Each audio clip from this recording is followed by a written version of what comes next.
Matemātika 4. klase. Tēma garuma mēri. Sasniedzamais rezultāts. Zināt sakarības starp mēriem. Izmantot garuma mērīšanai dažādos инструментус. Тема сегодняшнего урока – единица длины. Начнем с задания в тетради. Какие единицы длины вы знаете? Запишите, пожалуйста.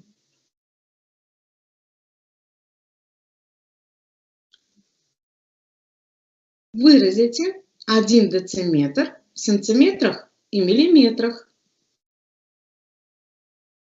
Проверим. 1 дециметр – это 10 сантиметров или 100 миллиметров.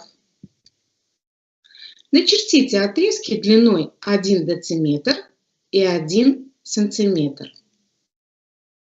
Используем линейку и карандаш. Следующее задание.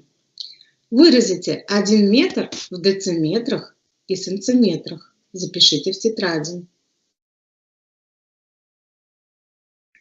Проверим. 1 метр – это 10 дециметров или 100 сантиметров. Спасибо. Garuma mērvienības. Atkārtosim. Svarīgi ir zināt sakarības starp šiem mēriem. 1 centimetrs ir 10 milimetri. 1 decimetrs ir 10 centimetri vai 100 milimetri. 1 metrs ir 10 decimetri vai 100 centimetri vai 1000 milimetri. 1 kilometrs ir 1000 metri. Sakarības ir jāzina, lai varētu mērus saskaitīt, atņemt.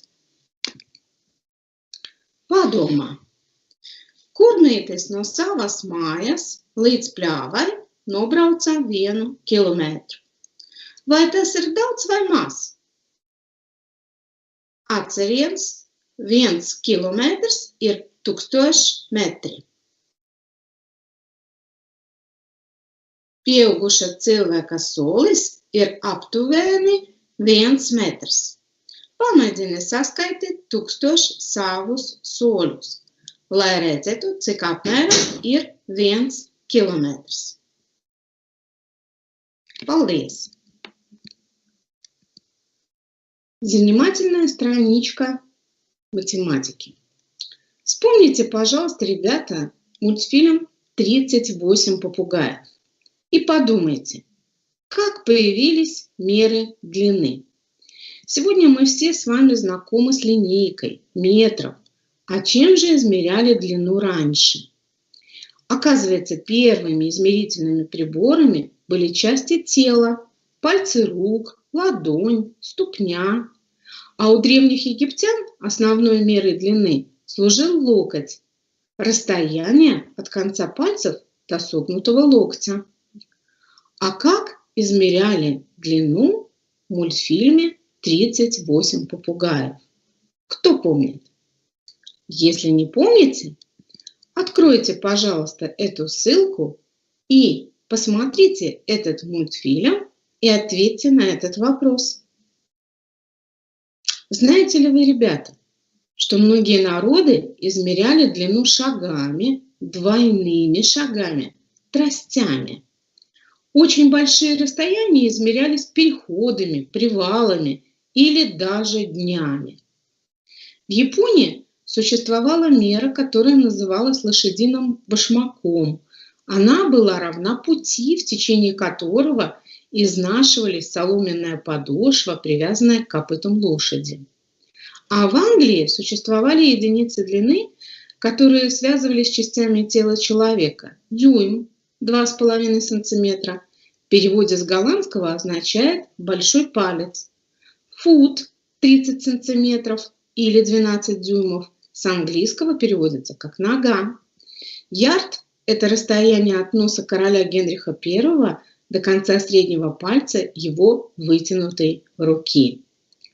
На Руси издавна в качестве меры длины использовали такие единицы измерения, как сажень, были маховая и косая сажень, верста, локоть, аршин.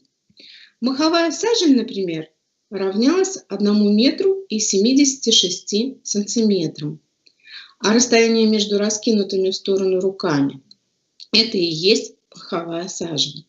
Косая сажень – это расстояние от каблука правой ноги до кончиков пальцев вытянутой вверх левой руки – 2 метра 48 сантиметров. Слово «аршин» пришло с Востока и равен 71 сантиметру. Как вы думаете, все эти единицы измерения длины удобны для нас, современных людей? Конечно, нет, поскольку они разные. Kā dzīve izskatās šīs mērvienības? 1 миллиметrs, centimetrs, decimetrs un metrs. Praktiskais darbs. Uzzīmē burtnīca, tabulu un aizpildi. Līdz šim Ginesa rekords pieder pitonam Meduza, kurš atrodas ASV Misūri štatā. Tas ir 7 metri 30 centimetri garš. Kāds vīrietis Indonēzijā nocēra pitonu, kura garums bija 7 metri 80 centimetri. Malāzijā tika atrasts pitons, kurš bija 7 metri 67 centimetri garš. Kāds ir pitona garums metros un centimetros un pārveido decimetros? Veiksmi darba! Tagad pārbaudīsim. Pitons Meduza 7 metri 30 centimetri ir 73 decimetri. Indonēzijas pitons 7 metri 80 centimetri ir 78 decimetri. Un Malāzijas pitons 7 metri 67 centimetri ir 76 decimetri un 7 centimetri. Paldies! Lieliski! Un tagad mājas uzdevums. Atbildes pieraksti burtnīca un aprēķini. Visgārākais pitons ir. Visīsākais pitons ir. Otrais. Visgārākais pitons ir pār centimetru gārāks nekā visīsākais pitons. Pamato atbildi ar darbību. Cik gara varētu būt pitona mēle? Padomā. Izmanto centimetrus un milimetrus. Mēs šodien ļoti labi pastrādājam. Paldies par stundu!